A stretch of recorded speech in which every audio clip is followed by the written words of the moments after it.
Hello and welcome to flatcapeurotalk. And in this show, I'll be breaking down which transfers I believe might be the worst this summer, which ones I think are the most questionable, you could say.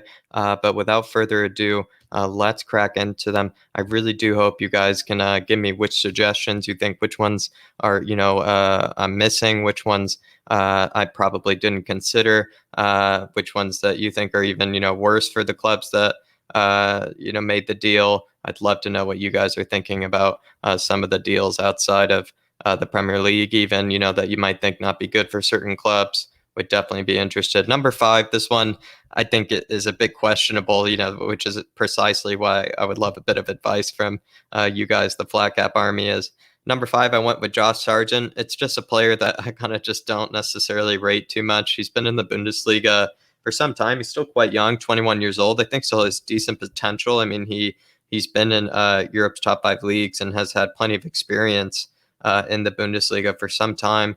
He just finished last season with Werder Bremen and finished with only 5 goals and 2 assists after 30 starts. He had 32 matches played, over 2,500 minutes played, and that's just in the Bundesliga alone, just in the domestic league alone. And he had 5 goals and 2 assists, and I believe his evaluation was around £7 million, and I believe he went for £8 million. So it's not really too much of a raw or horrible deal for Norwich, but it's just not really a player that I necessarily rate.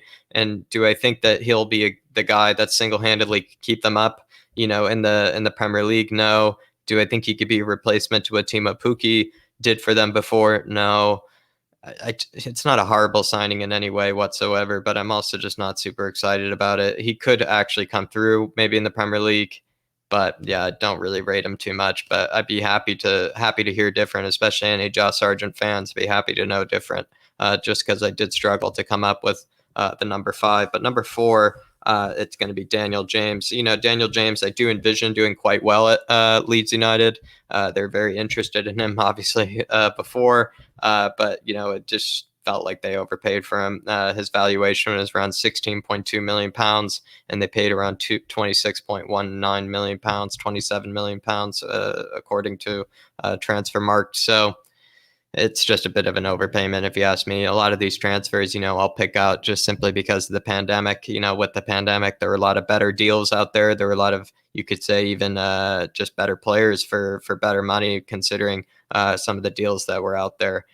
This would be one where I just felt like they just overpaid. I don't think you should really be overpaying too much in the pandemic market. You should be trying to look for the right deals. But especially if you're a club like Leeds United, especially if you're some of these smaller clubs, I just feel like you need to definitely consider where you're spending your money, if you're spending it wisely. And that's why I kind of did highlight that Josh Sargent, transfer, just because it's not like Norwich have too much money to play with. They could go right back down, and will Josh Sargent be that one to bring them back up to the Premier League? Not too sure, but I definitely could be proven wrong again, and I don't want to be too negative towards him.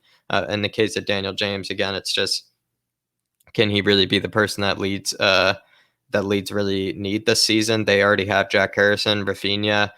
You consider that it's just a bit of an overpayment, if you ask me. But then again, he could do quite well. But I do wish Daniel James all the best at Leeds United. Moving on to Arnold Danjuma, bit of an outside shout here, probably one not too many know about. He just had a pretty great season at Bournemouth, but he had one good season at Bournemouth. He hadn't really had too many, I would say, terrific seasons ever, I believe, in Europe's top five leagues. Just had his kind of breakout season at 24 years old.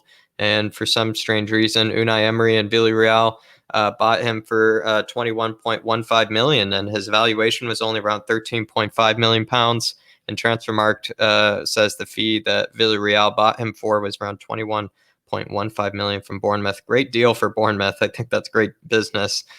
In terms of Villarreal, quite questionable. I do believe he scored in his debut, though, coming off the bench. So again, could be proven wrong here, but in terms of an overpayment, absolutely, definitely a big overpayment. If you ask me, it's hard to see him being sold on for more, but who knows? He could be having a huge breakout of some kind. But yeah, just a bit of a questionable overpayment there. Again, considering the pandemic market, a lot of these transfers are always considering the pandemic market. Number two here, and again, the bias is unquestionable, but you will see, with these transfers, a lot of outside sources, a lot of people who have, maybe less of a bias than I do. I do kind of feel probably quite similar about, the number two and number one that I have selected here. Aaron Ramsdale, 23 years old. His valuation was around 10.8 million pounds this summer, and he went for 25.2 million pounds to Arsenal. 23-year-old English keeper. Yes, like that, that you could see where, he would go for a bit more money than other keepers, but simultaneously, a Sheffield United keeper, don't necessarily think he was too great. I would have probably rather paid that money for Sam Johnston if I was going to overpay, and they didn't do it on Sam Johnston as well. I don't think Aaron Ramsey was, too spectacular last season. Clearly Henderson, Jordan Henderson, or whatever it is, Henderson from Man United. Apologies for getting his first name. Clearly he had a much better season at Sheffield United than Aaron Ramsdale did. So if you were to pay that fee, I probably would have paid the same fee that Man United did for Henderson. It might have been over that, but yeah, that's probably what I would have paid. He would have had to have a similarly spectacular season. So Aaron Ramsdale, honestly, quite great business, you would say, for Sheffield United. This could be the kind of money that could help them get back into the Premier League, invest wisely with it, but really horrible business for Arsenal. But moving on, number one is Ben White. With Ben White, 23 years old, English, you could see again where the tax comes in with the English tax, but a 25.2 million pound evaluation from Transfermarkt, and then he went for 52.65 million pounds, according to Transfermarkt. Unbelievable. He was the fifth most expensive signing in all of the summer signings of all clubs in all of Europe. He was the fifth most expensive signing. Just unbelievable. His fifth highest fee. As the player can't even win a header, and you're paying over 50 million for him. It's just, I mean, even I think in that one game against Ivantona, his aerial win percentage was 30%. For Brighton, it was 50% always. I think it barely hovered 50%, his aerial win percentage, and that was because he was heavily helped by Webster and Dunk. It's just unbelievable they paid that much for him. It's a huge overpayment. Do you ever even see him being sold on for that same price, or being, that price being matched by another club to take him away from Arsenal? Probably never. So it's just only going to be, a down, or it's only that fee is only going to be cut in half. I feel like he's never going to be sold on for more than that. He's never going to be matched for that fee whenever they sell him. So he would have to just be, brilliant for the Gunners for the rest of his career. So it's really a horrible signing, absolutely horrible signing. But that'll do, everybody. This is my worst transfers of the season, the ones that I have found to be the most questionable. I do hope you enjoyed it.